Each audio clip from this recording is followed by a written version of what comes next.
আসসালামু আলাইকুম। আজকে একটি প্রশ্ন আলোচনা করা হবে। প্রশ্নটি নেওয়া হয়েছে ইংলিশ ডিপার্টমেন্টের থার্ড ইয়ারের 16th and 17th century poetry সাবজেক্টটি থেকে। প্রশ্নটি হলো, what does done say about the nature of true love in the sunrising. অর্থাৎ সানরাইজিং এ জন ডান সত্যিকারের ভালোবাসার প্রকৃতি সম্পর্কে কি বলেন। এই প্রশ্নটির উত্তর লাইন বাই লাইন বাংলা অর্থ সহ পড়িয়ে দেওয়া হবে। শুরু করছি। In the sunrising, John Donne presents his idea of true love as self-sufficient, complete and independent of the outside world.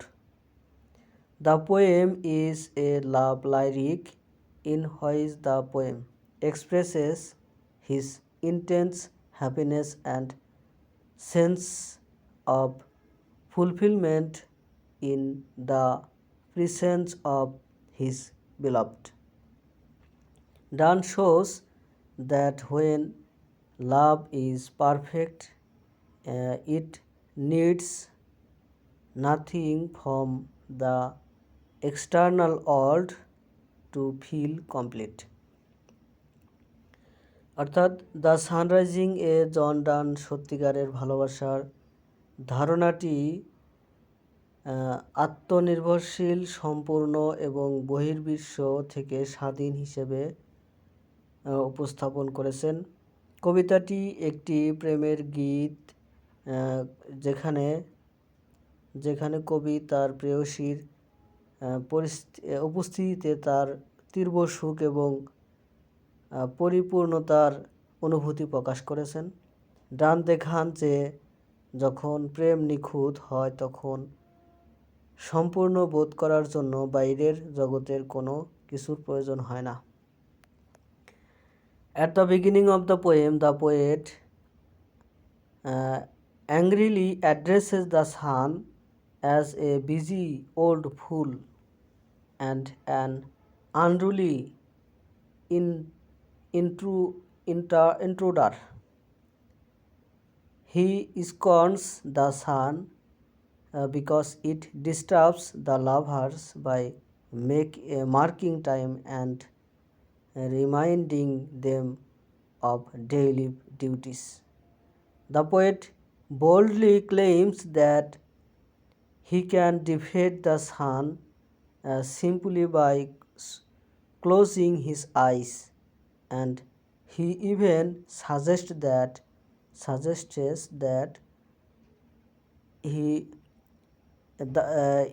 the brightness of his beloved's eyes is powerful enough to outshine or blind the sun itself. This shows that true love is superior to natural power and time. কবিতার শুরুতে কবি ক্রোধের সাথে সূর্যকে ব্যস্ত, বিদ্ধ, বোকা এবং অশান্ত অনুপ্রবেশকারী হিসেবে সম্বোধন করেছেন।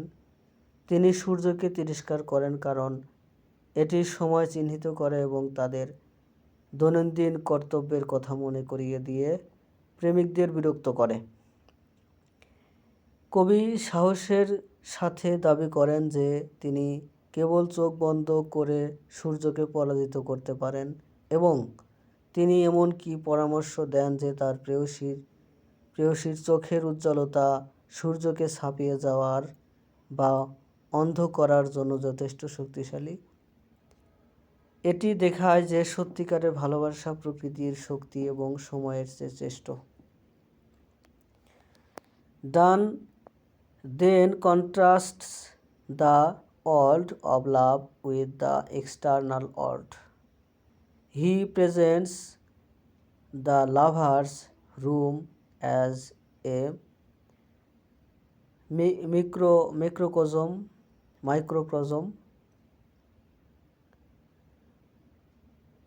or a small version of the entire universe.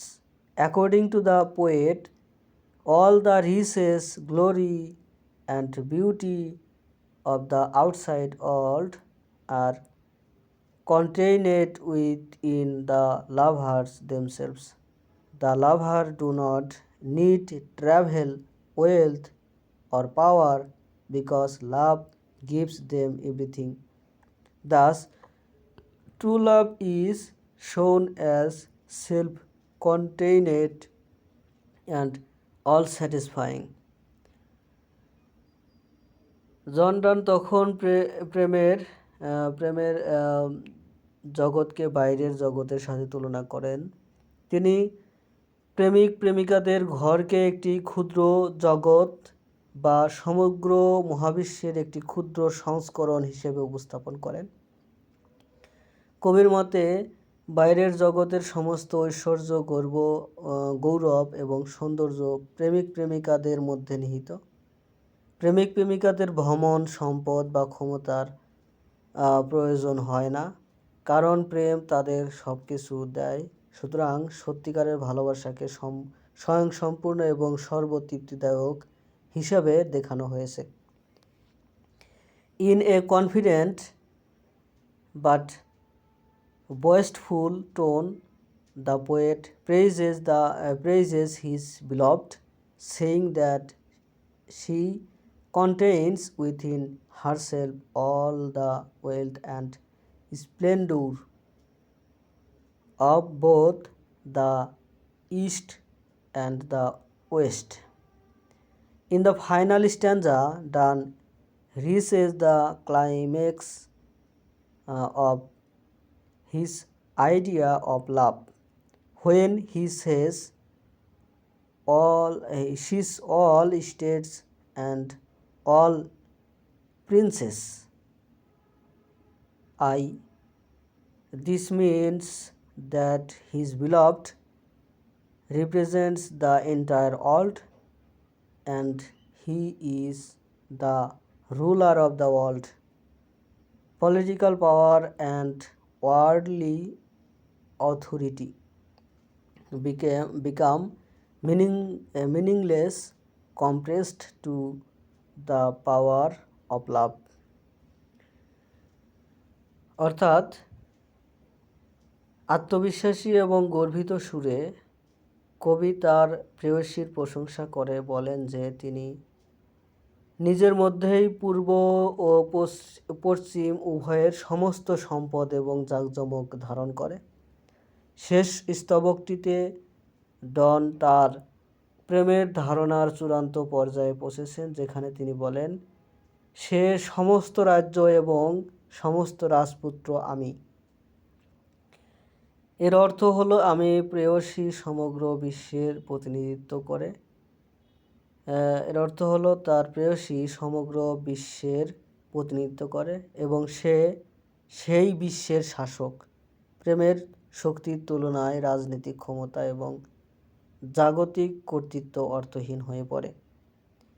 Thus, Donne presents true love in the sun rising as a perfect union of physical passion and spiritual harmony. Love rises above time, space, and worldly values, compressed to the glory and wealth of love.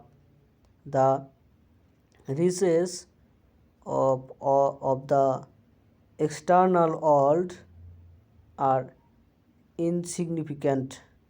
Through this poem, Donne celebrates true love